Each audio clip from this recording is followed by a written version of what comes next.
આજથી સાવધાન થઈ જાઓ, ભગવાન ના બનો. ઘણા સંતો એવા પણ છે પરમાત્માને પતિ માને છે, હું ભગવાનની સખી છું. એવા ભાવથી ભગવાનની સેવા સ્મરણમાં તન્મય બને છે.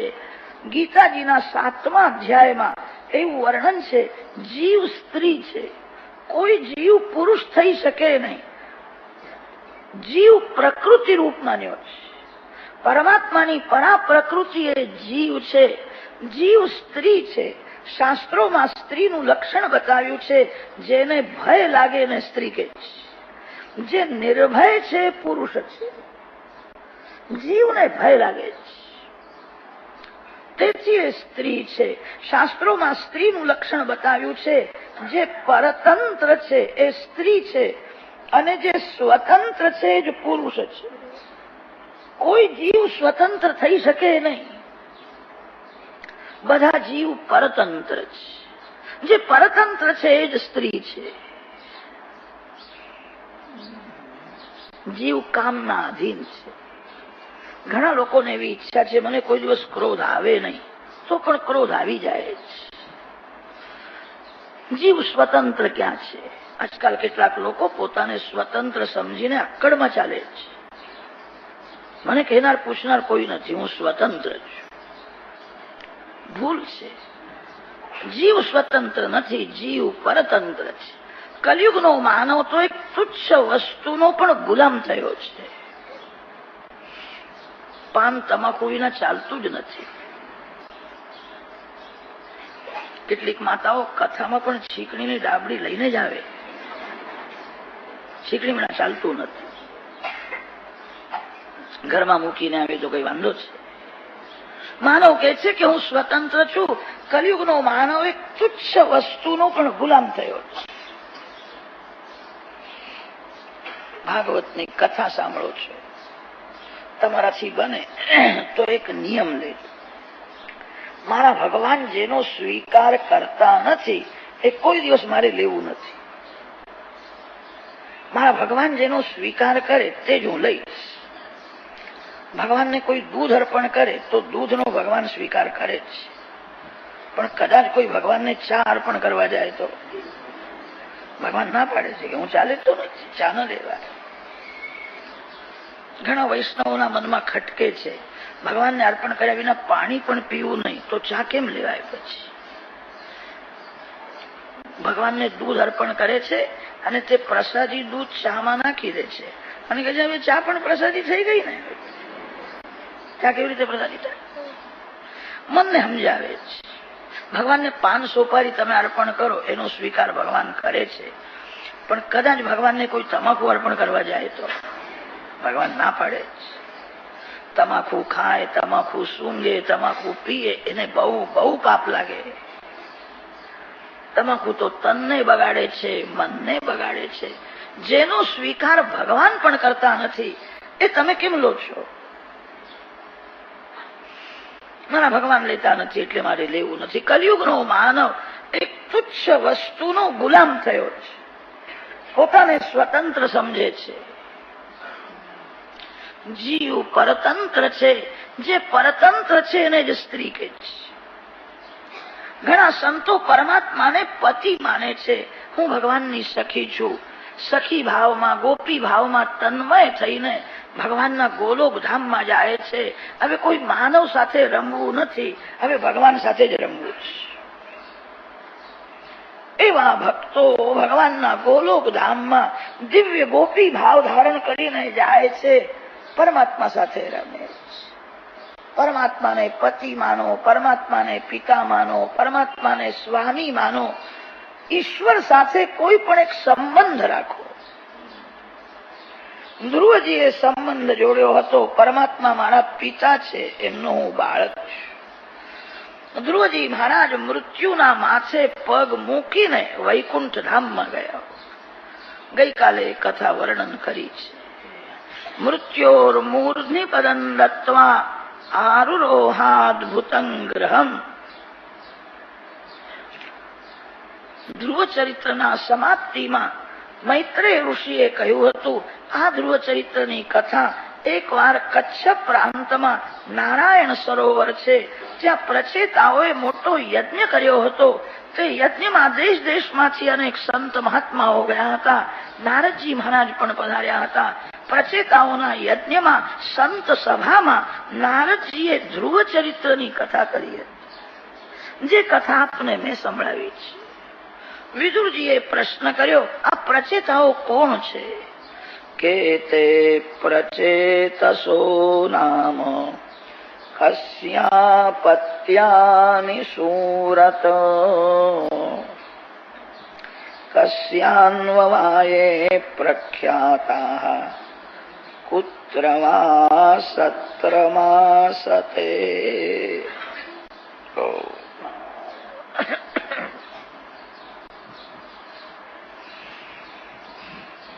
મૈત્રેય ઋષિ વર્ણન કરે છે, વિદુરજી આ પ્રચેતાઓ ધ્રુવજીના વંશમાં જ પ્રગટ થયા હતા.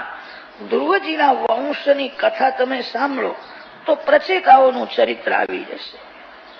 ધ્રુવજી મહારાજ ભગવાનના ધામમાં ગયા પછી ધ્રુવજીના પુત્ર વત્સર ગાદીમાં બેઠા છે. વત્સર મહારાજનું લગ્ન સ્વરવીથી રાણી સાથે થયું હતું. આ વંશમાં પુષ્પાર્ણ, તિગ્મકેતુ, ઈશ, ઉર્જ, વસુ, જય એવા અનેક રાજાઓ થયા છે. આ વંશમાં અંગ રાજા થયો. અંગ રાજાનો પુત્ર વેન રાજા થયો છે. અંગ રાજા સદાચારી ભગવત ભક્ત હતા. વેન દુરાચારી નાસ્તિક થયો. માતા પિતા ભૂલ કરે તો પાપી પ્રજા ઉત્પન્ન થાય. અંગ રાજાની ભૂલ નહોતી, રાણીની ભૂલ હતી. રાણીએ ભૂલ કરી હતી અને તેથી દીકરો નાસ્તિક થયો, મા પાપી થયો. એક જ દીકરો હતો. અંગ રાજા પોતાના પુત્રને વારંવાર સમજાવે, માનતો જ નથી. નાના નાના બાળકોને પણ મારે છે. એને પાપની બીક નથી, પરમાત્માને માનતો નથી. દુરાચારી થયો. અંગ રાજા બહુ દુઃખી થયા છે. એક જ છોકરો છે, માનતો નથી. એક સંત અંગ રાજાના ઘેર આવ્યા હતા. સંત સાથે સત્સંગ કર્યો. સત્સંગમાં વિવેક જાગે છે. સત્સંગ કરવાથી સ્વદોષનું ભાન થાય છે. ઘણા સંતો એવા હોય છે, એમને એક અક્ષર બોલવાની ઈચ્છા થતી નથી. સંતો પાસે જઈને બેસો. સંતોનું મૌન એ જ્ઞાન છે.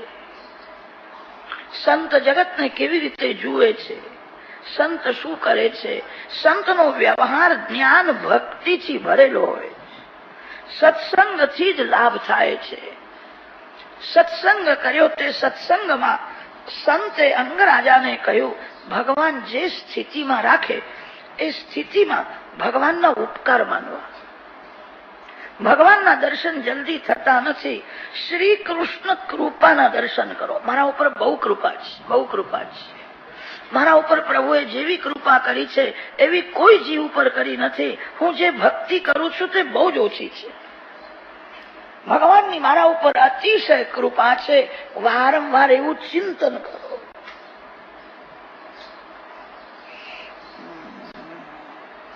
અંગ રાજાએ કહ્યું કે મહારાજ આપ કહો છો ભગવાનની જીવ ઉપર કૃપા છે, મને એવું લાગે છે મારા ઉપર ભગવાનની કૃપા નથી અને તેથી મારો દીકરો નાલાયક છે, બહુ ત્રાસ આપે છે. મારા ઉપર ભગવાનની કૃપા નથી. સંત સમજાવે છે તારા ઉપર ભગવાનની બહુ કૃપા છે, તેથી જ આવો નાલાયક દીકરો આપ્યો છે. ભાગવતનો એક સિદ્ધાંત છે, ભગવાન જે સ્થિતિમાં રાખે તે સ્થિતિમાં સંતોષ માનો. ભગવાન જે સ્થિતિમાં રાખે તે સ્થિતિમાં ભગવાનના ઉપકાર માનો. મારી ઈચ્છા અનુસાર થવું જોઈએ એવો દુરાગ્રહ રાખશો નહીં. ભગવાનની ઈચ્છામાં જે પોતાની ઈચ્છા મેળવી દે છે એ જ ભક્તિ કરી શકે છે. ભગવાનની ઈચ્છા અને તમારી ઈચ્છા ભિન્ન હોય તો ભક્તિ થશે નહીં. જગતમાં જે કઈ થાય છે તે ભગવાનની ઈચ્છા અનુસાર થાય છે. એક એવો દ્રઢ વિશ્વાસ રાખો, ભગવાન મંગલમય છે, ભગવાનની ઈચ્છા પણ મંગલમય છે. ભગવાન કોઈ દિવસ બુરું કરી શકે જ નહીં. પ્રભુએ જે કર્યું છે તે યોગ્ય છે. કોઈ પણ ઠેકાણે વિશ્વાસ તો રાખવો જ પડશે. કોઈ જીવમાં તમે વિશ્વાસ રાખો એના કરતા ભગવાનમાં વિશ્વાસ રાખો એ વધારે સારું છે. જે કંઈ થાય છે તે ભગવાનની ઈચ્છા અનુસાર થાય છે. મારા ભગવાનની ઈચ્છા મંગલમય છે. મારા કલ્યાણ માટે જ પ્રભુએ આવું કર્યું છે. ઘરમાં છોકરો હોય, લાયક હોય તો મનને સમજાવો ભગવાનની બહુ કૃપા છે, છોકરો લાયક છે, બધું સંભાળે છે. હવે ઘરનો વિચાર કરવાની મને શી જરૂર છે? હું જે ભક્તિ કરું તે ઓછી છે. છોકરો બધું સંભાળે છે. છોકરો લાયક હોય ને તો વધારે ભક્તિ કરજો. ઘરનો વિચાર છોડો. કદાચ છોકરો નાલાયક હોય તો મનને સમજાવો પ્રભુએ જે કર્યું છે તે સારું જ કર્યું છે. છોકરો લાયક હોય અને માતા પિતાને બહુ સુખ આપતો હોય તો માતા પિતાની પુત્રમાં બહુ મમતા થાય છે. છોકરો ત્રાસ આપતો હોય ને તો ઘરમાંથી મન હટી જાય. છોકરો બહુ સુખ આપતો હોય તો માતા પિતાનું મન પુત્રમાં ફસાય છે. અરે પુત્રમાં તો ફસાય પણ એનો જે છોકરો થાય એ પૌત્રમાં દાદા દાદીની વધારે આસક્તિ થઈ જાય છે. છોકરો નાલાયક હોય તો મનને સમજાવો પ્રભુએ કર્યું છે તે સારું જ કર્યું છે. કાંટાને પગ તળે કચરીને જાય એ કઠણ નથી. ફૂલ ઉપર પગ રાખીને આગળ જવું બહુ કઠણ. પગમાં જોડા હોય તો માનો કાંટા ઉપર પણ પગ મૂકીને ચાલ્યો જાય. મને કઈ થવાનું નથી. એને એમ કહેજો કે આ ફૂલ ઉપર તું પગ મૂક, નહીં મૂકી શકે. ઘરના લોકો થોડા કાંટા જેવા હોય ને એ સારું છે. ઘરના લોકો થોડુંક દુઃખ આપે તો મન ઘરમાંથી હટી જાય. ઘરના લોકો બહુ સુખ આપે તો મન ઘરમાં ફસાય છે. ઘરના લોકો ફૂલ જેવા હોય તો એમનો મોહ છૂટતો નથી. કાંટા જેવા હોય તો મોહ છૂટે છે. ઘરમાં બધું સુખ મને મળવું જોઈએ એવો દુરાગ્રહ રાખશો નહીં. ઘરમાં થોડું દુઃખ હોય એ સારું છે. છોકરો નાલાયક હોય તો પુત્રમાં મન આસક્ત થતું નથી, મન હટી જાય છે. તારો દીકરો નાલાયક છે સારું છે, ભગવાનની ભક્તિ કર, પુત્રનો મોહ છોડી દે. એ સુધરવાનો નથી. પુત્ર નાલાયક હોય તો સમજવું ભગવાનની બહુ કૃપા છે. મારું મન ઘરમાં પુત્રમાં ફસાય નહીં અને તેથી મારો દીકરો મને દુઃખ આપે છે. સારું છે. ઘરમાં દીકરો ન હોય તો હૈયું બાળશો નહીં. કેટલાક લોકો એવા હોય છે દીકરો ન હોય તો એમને બહુ બહુ દુઃખ થાય છે. તમારો ઉદ્ધાર તમારે જ કરવાનો છે. તમારી લાગણી જેટલી તમને છે એટલી બીજા કોઈને નથી. છોકરો શું કરવાનો હતો? કલયુગના છોકરાઓ તો જ્યાં લગ્ન થયું કે માતા પિતાના પ્રેમને ભૂલી જાય. બાલ્ય અવસ્થામાં માને છોડવા તૈયાર નહોતો. 2 મિનિટ માને છોડતો નહોતો. જ્યાં લગ્ન થયું કે મા સાથે રહેવું ગમતું નથી, અલગ થઈ જાય. કેટલાક લોકો એવા થયા છે એમને માની ભૂલ દેખાય છે, પત્નીની ભૂલ દેખાતી નથી, અલગ થાય છે. છોકરો ન હોય તો હૈયું બાળવું નહીં. પ્રભુએ જે કર્યું છે તે સારું જ કર્યું છે. મારો ઉદ્ધાર મારે જ કરવો છે. લોકો આશા રાખે છે છોકરો હોય તો દીવો કરશે. કલયુગમાં તો એવા છોકરાઓ હવે પાકે છે મા બાપનો દીવો ઉલવી નાખે છે. નવો દીવો કરતા નથી, બહાર બહુ રખડે. મા બાપે જે દીવો કર્યો હોય તે પણ ઉલવી નાખે છે. છોકરો ન હોય સારું છે. પ્રભુએ જે કર્યું તે યોગ્ય કર્યું છે. મારો ઉદ્ધાર મારે જ કરવો છે. કલયુગના છોકરાઓને માતા પિતાનું શ્રાદ્ધ કરવાની ફુરસદ નથી હોતી. માતા પિતાના ઉપકાર ભૂલી જાય છે. લગ્ન થયા પછી સ્ત્રીમાં એવો મોહ થઈ જાય છે. સ્ત્રી જે કે છે એ જ સાચું લાગે છે, સારું લાગે છે. છોકરો ન હોય તો સમજવું ભગવાનની બહુ કૃપા છે. મારા હાથે મારે બધું વાપરી નાખવું છે. છોકરો નથી એ સારું છે. ભગવાન તમને જે સ્થિતિમાં રાખે તે સ્થિતિમાં સંતોષ માનો તો ભક્તિ થશે. ભક્તિનો શત્રુ લોભ છે. જેના મનમાં કોઈ પણ લોભ હોય એ ભક્તિ કરી શકે નહીં. સંતોષ જેના મનમાં છે એ જ ભક્તિ કરી શકે છે.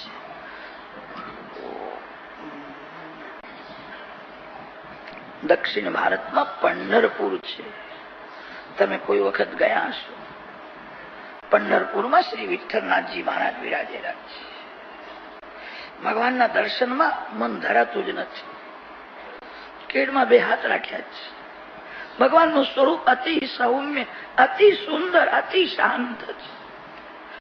ભગવાનના દર્શન કરતા એવું લાગે છે કોઈની ભગવાન પ્રતીક્ષા કરતા ઉભા છે. આ જીવ મારો છે, મને ભૂલી ગયો અને જગતનો થયો. મારો જીવ મારી પાસે આવે. ભગવાન ઉભા છે, જીવની પ્રતીક્ષા કરે છે. કાર્તિક મહિનામાં પંઢરપુરમાં સંતોની બહુ ભીડ થાય છે. લાખો સાધુ સંત આવે છે. ભગવાન 22 કલાક 23 કલાક દર્શન આપે છે. બરાબર પૂજા થતી નથી અને ભગવાનને નિદ્રા પણ નહીં. અતિ ભીડ હોય છે. 22 કલાક 23 કલાક દર્શન આપે છે. દેશ દેશમાંથી સંતો મહાત્માઓ આવે છે. એકવાર એવું થયું, પંઢરપુરમાં સંતોની ભીડ થઈ. દક્ષિણ ભારતમાંથી શ્રી એકનાથ મહારાજ આવ્યા. મહારાષ્ટ્રમાંથી તુકારામ મહારાજ દર્શન કરવા માટે આવ્યા. ગુજરાતમાંથી નરસિંહ મહેતા પધાર્યા હતા. ઉત્તર ભારતમાંથી શ્રી તુલસીદાસ મહારાજ દર્શન કરવા ત્યાં ગયા હતા. દેશ દેશમાંથી અનેક સંત મહાત્માઓ આવ્યા છે. ભગવાનના દર્શન કરે છે. એકનાથ મહારાજ શ્રી વિઠ્ઠલનાથજીના દર્શન કરે છે. દર્શનમાં હૃદય પીગળ્યું છે. આંખો ભીની થઈ છે. સ્ત્રી અંગમાં રોમાંચ આવ્યા છે. ભગવાને મારા ઉપર બહુ બહુ કૃપા કરી. હું એમ માનું છું મારા ઉપર જેવી કૃપા કરી છે એવી કૃપા જગતમાં કોઈ જીવ ઉપર કરી નથી. મારા ઉપર એમની બહુ કૃપા છે. એકનાથ મહારાજના ઘરમાં જે ધર્મ પત્ની છે મહાન પતિવ્રતા છે. મહારાજને ભક્તિમાં બહુ સાથ આપે. કદાચ મહારાજને કોઈ વખત ક્રોધ આવે તો પત્ની બહુ પ્રેમથી સમજાવે અને પાપ કરતા અટકાવે. ક્રોધ કેમ કરો? ક્રોધ ન કરો. પત્ની તે છે જે પતિને પાપ કરતા અટકાવે છે. પતિને ભોગ વિલાસમાં ફસાવી રાખે એ પત્ની નથી, એ શત્રુ છે. મારી પત્ની મને ભક્તિમાં સાથ આપે છે. બહુ લાયક છે. મને કે છે આખો દિવસ તમે ભક્તિ કરો, ઘરનો વિચાર છોડો, હું ઘર બધું સંભાળીશ. તમે ભગવાનની ભક્તિ કરો અને હું તમારી ભક્તિ કરું. તમે મારા ભગવાન છો. એવું બોલે. બહુ લાયક છે. મને એવું લાગે છે મારી પત્ની સ્ત્રી નથી. પત્નીમાં સ્ત્રીનો ધર્મ નથી, કોઈ સંત છે એવું લાગે. મને પ્રભુએ તો ઘરમાં જ સત્સંગ આપ્યો છે. બહાર સત્સંગ કરવા માટે જવાની જરૂર જ નથી. મારી પત્ની સંત છે. મને ઘરમાં જ સત્સંગ મળ્યો છે. ભગવાનની મારા ઉપર બહુ કૃપા છે. એકનાથ મહારાજના પાછળ તુકારામ મહારાજ ઉભા હતા. તુકારામ મહારાજ વિઠ્ઠલનાથજીના દર્શન કરે છે. દર્શન કરતા કરતા આંખમાં આંસુ આવે. ઘરમાં બહુ ત્રાસ હતો. પત્ની બહુ ત્રાસ આપતી હતી. મહારાજ અતિ શાંત, અતિ સરળ હતા. કોઈ કોઈ વખત મહારાજને મારે. પત્ની ઘરમાં બહુ ત્રાસ આપે, ઝઘડો કરે. મહારાજ ઘણા ભાગે બહાર જ રહેતા હતા. ઘરમાં જાય નહીં. ગામના બહાર એક પર્વત ઉપર બેસીને ત્યાં ભક્તિ કરતા હતા. ઘરમાં જાય તો પત્ની કલહ કરતી હતી, ત્રાસ આપતી હતી. મહારાજને ઘરમાં બહુ દુઃખ હતું.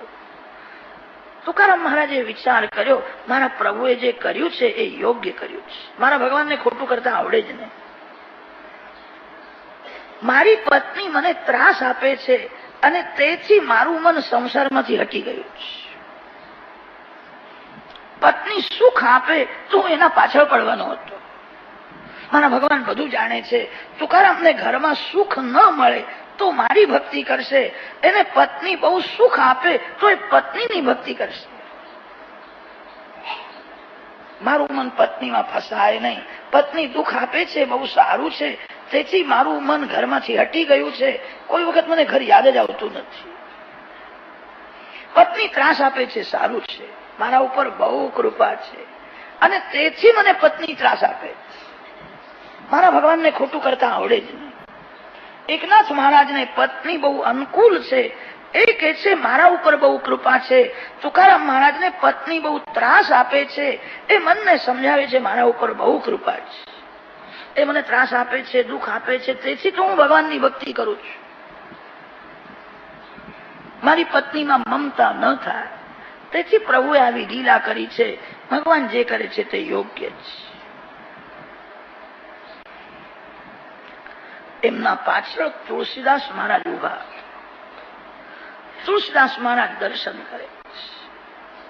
દર્શનમાં આનંદ થયો છે. પ્રભુએ બહુ સારું કર્યું.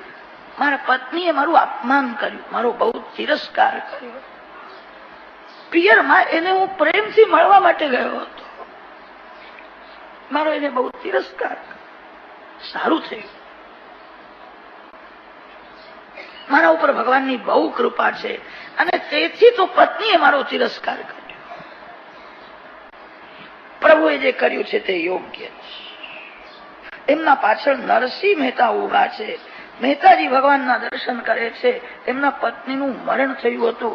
મહેતાજીને તો આનંદ થયો, આપે જે કર્યું છે તે યોગ્ય છે. હવે તમે અને હું, આપણે બે જણા ઘરમાં બહુ મજા કરી. ઘરમાં કહેનાર પૂછનાર કોઈ રહ્યો નથી. પત્નીનું મરણ થયું, બહુ સારું થયું. ભક્ત અને ભગવાન બે હોય ત્યાં આનંદ પ્રગટ થાય છે. ભક્ત અને ભગવાન આ બે ના મધ્યમાં કોઈ ત્રીજો આવે તો બહુ ઉપાધિ કરે. પત્નીનું મરણ થયું, સારું થયું, ભલું થયું. ભાગી જંજાળ, સુખે ભજીશું શ્રી ગોપાલ. રાધે ગોવિંદ, રાધે ગોવિંદ, રાધે ગોવિંદ. કીર્તનમાં તન્મય થાય. ચારે મહાન પુરુષો છે. એકને પત્ની બહુ અનુકૂળ છે કે છે મારા ઉપર કૃપા, એકને પત્ની બહુ ત્રાસ આપે છે તે મારા ઉપર કૃપા છે એવું માને છે. પત્નીનું મરણ થયું એ કે છે મારા ઉપર બહુ કૃપા છે. મારા પાછળ રહે ને તો કદાચ અંતકાળમાં મને યાદ આવે, મને એની થોડી ચિંતા થાય. પ્રભુએ જે કર્યું છે તે સારું જ કર્યું. મારા ભગવાનને ખોટું કરતા આવડે જ નહીં. જીવે ખોટું કરી શકે. સંત સમજાવે છે તારા ઘેર દીકરો નથી, એ ભગવાનની કૃપા છે. દીકરો મૂર્ખ છે, પાપ કરે છે, તું ડાયો થઈને દીકરાના પાછળ પડે છે. એ તો મૂર્ખ છે. તું બધું સમજે છે, એના પાછળ કેમ પડે છે? અંગરાજાએ વિચાર કર્યો. મહારાજ કે છે વાત સાચી છે, મારો દીકરો મૂર્ખ છે, તે પાપ કરે છે અને હું તો ડાયો થઈને એના પાછળ પડું છું, પાપ કરું છું. જે મારું કહ્યું કરતો નથી, જે મારો તિરસ્કાર કરે છે, તે પુત્રમાં હું મમતા રાખું છું. અંગરાજાએ સંતને કહ્યું કે મહારાજ, મારે હવે શું કરવાનું? શું કરવાનું? ઘરને હાથ જોડ. તું આ ઘરમાં રહીશ, આ ઘરમાં તારું મરણ થશે તો યાદ રાખજે, આ ઘરમાં જ તારે ફરીથી જન્મ લેવો પડશે. પુત્રમાં તારી મમતા બહુ છે અને તે મમતા દૂર કરવા માટે એક જ ઉપાય છે, ઘર છોડી દે. તારો છોકરો સુધરવાનો નથી, એનો મોહ છોડી દે. તારું મરણ સુધરે એવી ઈચ્છા હોય તો ઘર છોડીને ગંગા કિનારે જા. આ ઘરમાં રહીશ તો તારું મરણ બગડશે. અંગરાજા વિચાર કરે છે, ખરું બોલે છે. મારો પુત્ર મૂર્ખ છે, હું ડાયો છું. એ મૂર્ખ થઈને પાપ કરે છે અને હું ડાયો થઈને પાપ કરું છું. મારે એના પાછળ પડવાની શી જરૂર છે?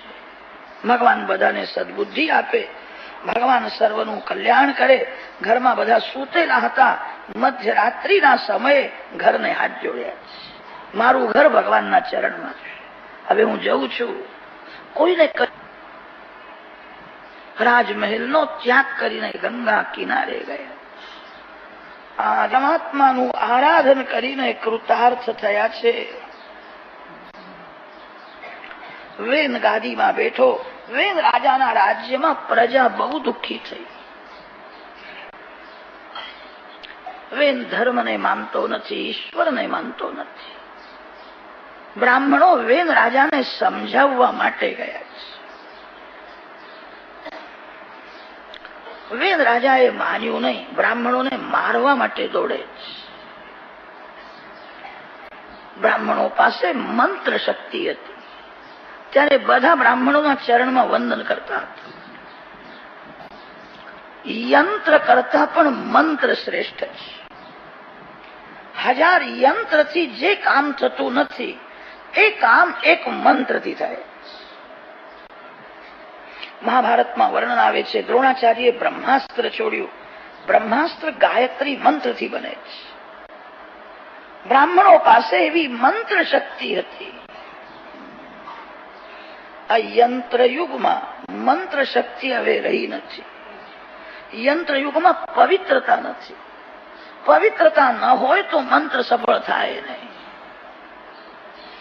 મુખમ દગ્ધમ પરાન્નેન હસ્તૌ દગ્ધૌ પ્રતિગ્રહાત પરસ્ત્રીભિર મનોદગ્ધમ. ગમે તેના હાથનું ખાય, ગમે તેના હાથનું પાણી પીએ, એને મંત્ર કેવી રીતે સિદ્ધ થાય? કલયુગમાં પવિત્રતા રહી નથી અને તેથી મંત્ર સિદ્ધિ થતી નથી. યંત્ર કરતા પણ મંત્ર શ્રેષ્ઠ છે. યંત્ર સુખ આપે છે, વાત સાચી છે. યંત્ર દુઃખ પણ આપે છે. યંત્ર કોઈ વખત વિનાશ પણ કરે છે, મંત્ર કોઈ દિવસ વિનાશ નહીં કરે. મંત્ર શક્તિ વધારો. સાધુ બ્રાહ્મણો પાસે મંત્ર શક્તિ હતી, ત્યારે મોટા મોટા રાજાઓ એમના ચરણમાં વંદન કરતા હતા. મંત્ર શક્તિનો વિનાશ થયો. જીવનમાં સંયમ રહ્યો નહીં, સદાચાર રહ્યો નહીં, મન બહુ બગડી ગયું. મંત્ર સિદ્ધિ થતી નથી. વેન જયારે બ્રાહ્મણોને મારવા માટે દોડ્યો, ત્યારે એક બ્રાહ્મણે મારણ મંત્રનો પ્રયોગ કર્યો. કેવલ મંત્ર બોલ્યા છે, રાજા વેનનું મરણ થઈ ગયું, મરી ગયો. મંત્રમાં કેવી શક્તિ છે! વેદ રાજાનું મરણ થયા પછી પ્રજા દુઃખી થઈ. રાજ શાસનની બહુ જરૂર છે. વેદ ધર્મને માનતો નહોતો, પણ નીતિને માનતો હતો. મારા રાજમાં ચોરી ન થાય, મારા રાજમાં અન્યાય ન થાય. ઘણા લોકો ધર્મને માને છે, નીતિને માનતા નથી. કેટલાક લોકો નીતિને માને છે, પણ ધર્મને માનતા નથી. જીવનમાં ધર્મ અને નીતિ બેની જરૂર છે. એક ચાકથી રથ ચાલતો નથી, રથના 2 ચાક હોય છે. પ્રભુના ચરણે જવું છે. જીવનમાં ધર્મની જરૂર છે. મનને શુદ્ધ રાખવા માટે ધર્મ છે અને ધનને શુદ્ધ રાખવા માટે નીતિ છે. અર્થોપાર્જનમાં નીતિની જરૂર છે. કેટલાક લોકો ગમે તે રીતે પૈસો કમાવે છે, પાપથી અન્યાયથી પૈસો કમાવીને દાન કરે છે.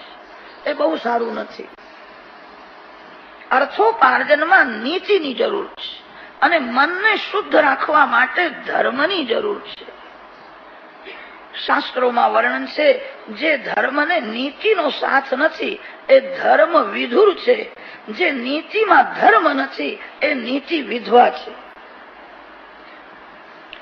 ધર્મમાં નીતિની જરૂર છે, નીતિમાં ધર્મની જરૂર છે. વેદ રાજા ધર્મને માનતો નહોતો, નીતિને માનતો હતો. વેદનું મરણ થયા પછી ચોરીઓ બહુ થવા લાગી, અન્યાય થવા લાગ્યો. બ્રાહ્મણનો અવતાર સમાજને સુખ આપવા માટે. બ્રાહ્મણો ભેગા થઈને વિચાર કરવા લાગ્યા, રાજા વેન હતો તે સારું હતું.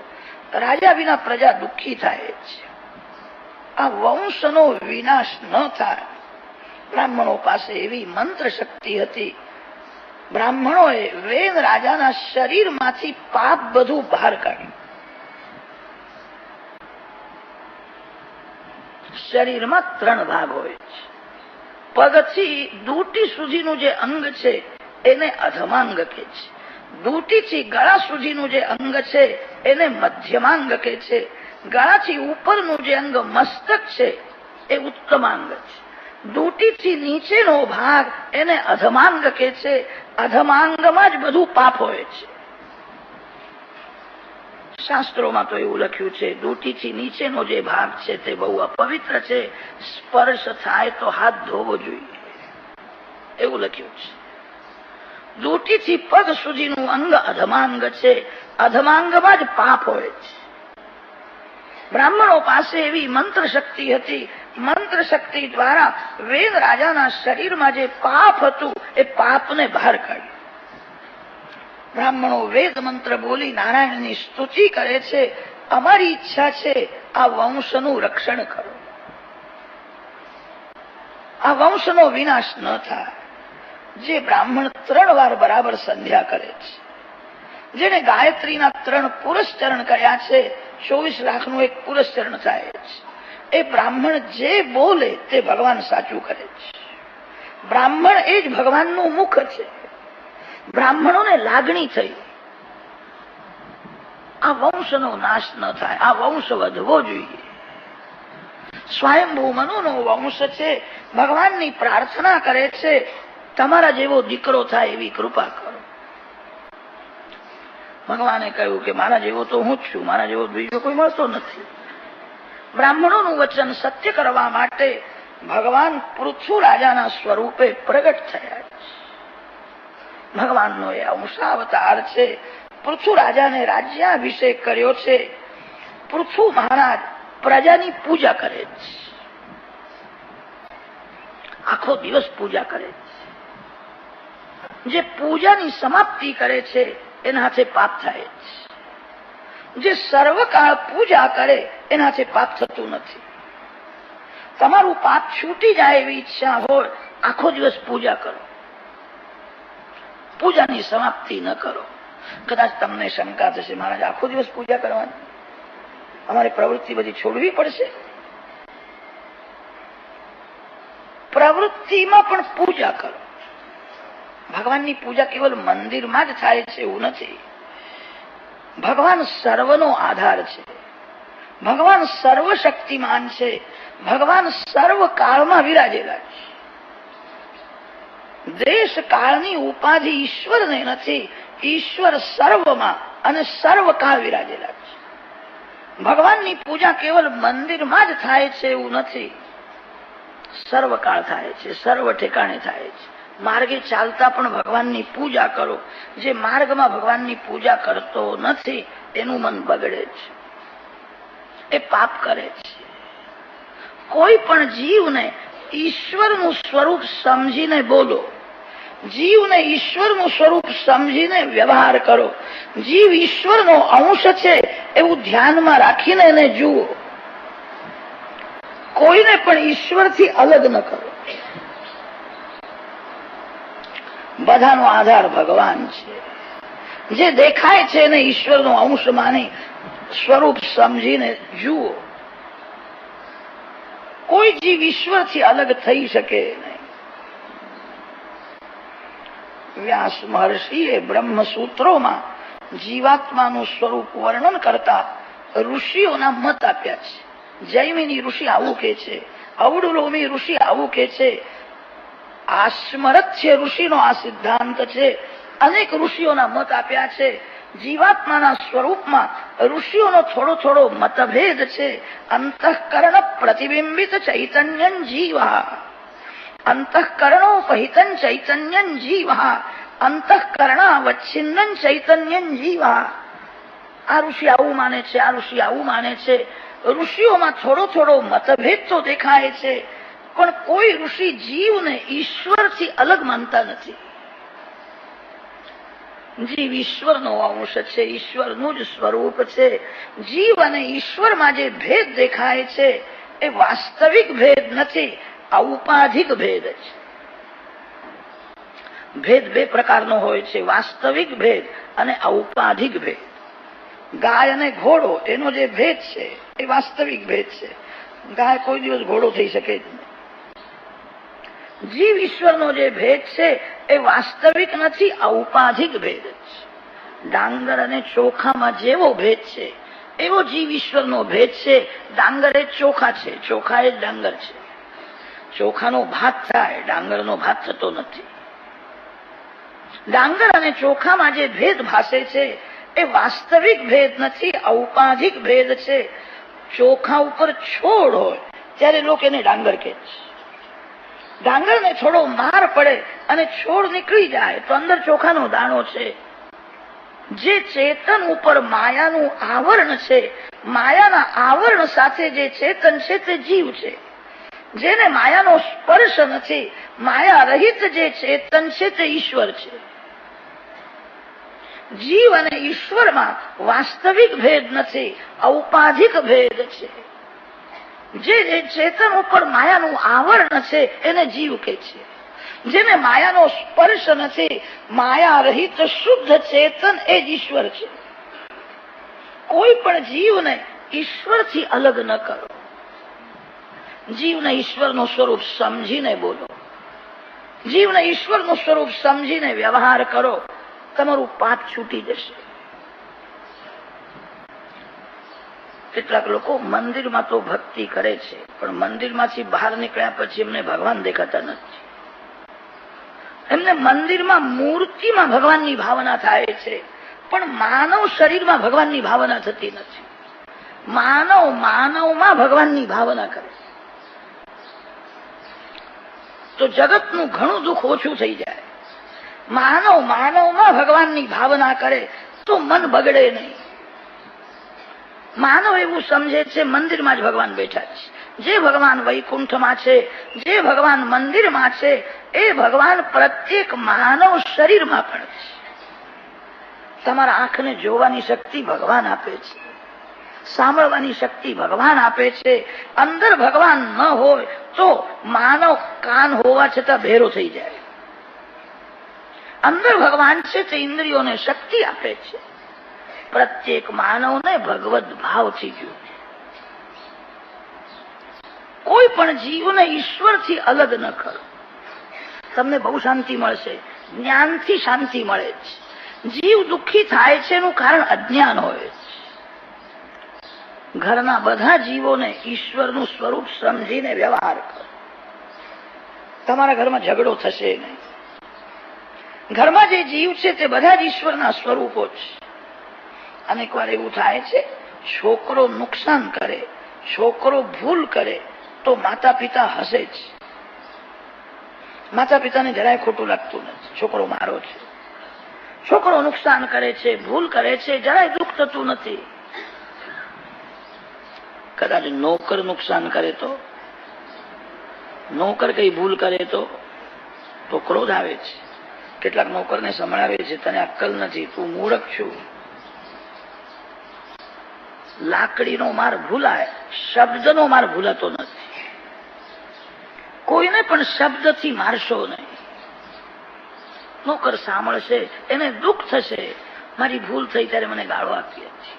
દીકરો ભૂલ કરે છે ત્યારે માનવને દુઃખ થતું નથી. અરે પુત્રમાં પરમાત્મા છે, એ જ પરમાત્મા નોકરમાં પણ છે. સર્વ જીવોમાં જે ઈશ્વરના દર્શન કરે છે એનાથી પાપ થતું નથી. કેટલીક માતાઓ એવી હોય છે, દીકરીમાં ભગવાન દેખાય છે પણ વહુમાં ભગવાન દેખાતા નથી. દીકરી ભૂલ કરે તો માને જરાય દુઃખ થતું નથી, અને વહુ ભૂલ કરે તો થોડું સાસુપણું બજાવે છે, મોટી છે, અને તેથી ઘરમાં ઝઘડો થાય. તમારા ઘરમાં ઝઘડો ન થાય. ઘરના બધા જીવોને ઈશ્વરનું સ્વરૂપ સમજીને વ્યવહાર કરો. કોઈ પણ જીવને એ ઈશ્વરથી અલગ ન કરો. જીવને સંતોષ આપવો એ ભગવાનની પૂજા છે. ભગવાનની પૂજા કેવલ મંદિરમાં જ થાય છે એવું નથી. કોઈ પણ જીવને તમે સંતોષ આપો. કોઈને તરસ લાગી હોય એને પ્રેમથી ઠંડુ જળ આપો. પાણી પીનારો એ ભગવાનનું સ્વરૂપ છે, એવો ભાવ રાખીને પ્રેમથી જળ આપો. એ પૂજા છે. પૂજા કેવલ મંદિરમાં જ થાય છે એવું નથી. તમારા આંગણે કોઈ પણ આવે ને એને ભગવાનનું સ્વરૂપ માનજો. કેટલીક માતાઓ એવી હોય છે, બે ચાર જણ કોઈ આવે ને તો રાજી થાય છે, પ્રેમથી જમાડે છે. અને કેટલીક માતાઓ તો એવી પણ હોય છે, ભોજનના સમયે બે ચાર જણ આવે તો એમનું હૈયું બળવા લાગે છે. 4 જણા છે, મારા ઘરનું કેટલું ખાઈ જશે, હવે ફરીથી લોટ બાંધવો પડશે. તમારા આંગણે જે આવે એને ભગવાનનું સ્વરૂપ માનજો. તમારું ખાવા માટે કોઈ તમારા ઘરે આવતો, તમારા ઘરમાં જેનો ભાગ હશે એ જ આવે. એનો ભાગ લેવા માટે આવ્યો છે, તમારું ખાવા માટે આવ્યો નથી. આજ એનો ભાગ તમે એને ન આપો તો એક દિવસ વ્યાજ સાથે આપવો પડશે. જે આવ્યો છે ને ભગવાનનું સ્વરૂપ માનજો. તમારા આંગણે જે આવ્યો છે એનો ભાગ મારા ઘરમાં છે. એ મારું ખાવા આવ્યો નથી, એ પોતાનો ભાગ લેવા આવ્યો છે. કોઈ પણ જીવને ઈશ્વરથી અલગ ન કરો.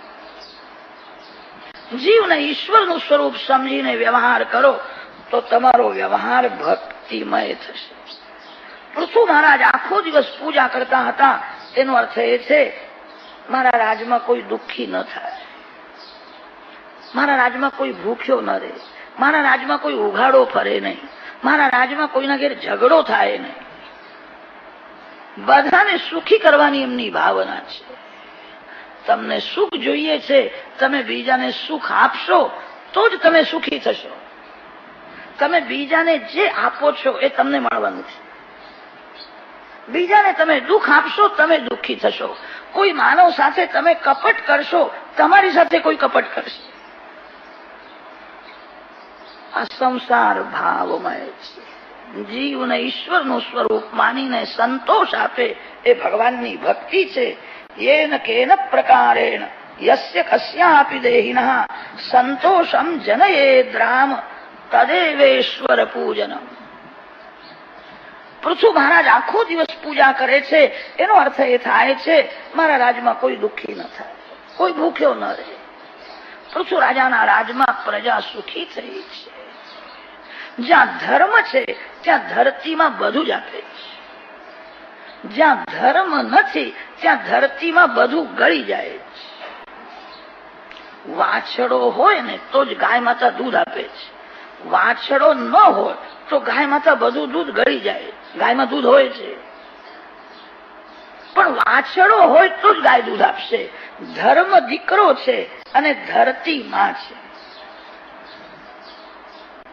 જે ઘરમાં ધર્મ છે એ ઘરમાં અન્નપૂર્ણાજી છે. જે ઘરમાં ધર્મ છે એ ઘરમાં લક્ષ્મી છે. ભારતમાં દુકાળ આવે નહીં, લોકો હવે ધર્મ પાળતા નથી. ભારત ભૂમિ તો સુવર્ણ ભૂમિ છે. લોકોને ધર્મમાં શ્રદ્ધા રહી નથી. ભગવાનને ભોગ ધર્યા વિના જ ખાય. ધરતી માને બહુ ખોટું લાગે છે. ઘરમાં રસોઈ કરવી એ ભક્તિ છે. કેટલીક માતાઓ એવું સમજે છે મંદિરમાં જઈને કામ કરીએ એ ભક્તિ કહેવાય અને ઘરનું કામ કરીએ એ ભક્તિ નથી, એ વ્યવહાર કહેવાય. એવું નથી. તમારા ઘરનું કામ તમે ભગવાનના માટે કરો. ભગવાન ભોજન કરવાના છે, પ્રભુને અર્પણ કરવું છે એવો ભાવ રાખીને રસોઈ કરે તો રસોઈમાં 2-4 કલાકનો જે સમય જાય ભગવાન માને છે મારી ભક્તિ કરે છે. ઘરના લોકો જમવાના છે એવું સમજીને રસોઈ કરે વ્યવહાર છે. પોતાના માટે રાંધીને ખાય એ પાપ છે. રસોઈ ભગવાનના માટે કરો, પવિત્રતાથી કરો, ભગવાનને ભોગ ધરો. તમારા ઘરમાં અન્નપૂર્ણાજી અખંડ વિરાજશે. રસોઈ ઘરને પવિત્ર રાખજો. રસોઈ ઘર જે છે રસોડું એ અન્નપૂર્ણાજીનું મંદિર છે. આજકાલના લોકો તો માનતા જ નથી, પોતાને બહુ ડાયા સમજે છે. ચંપલ પહેરીને પણ રસોડામાં જાય. અમે તો સુધર્યા જ, સુધર્યા કે બગડ્યા એ ભગવાન જાણે. સાધારણ માનવને રસોડામાં આવવા દેશો નહીં.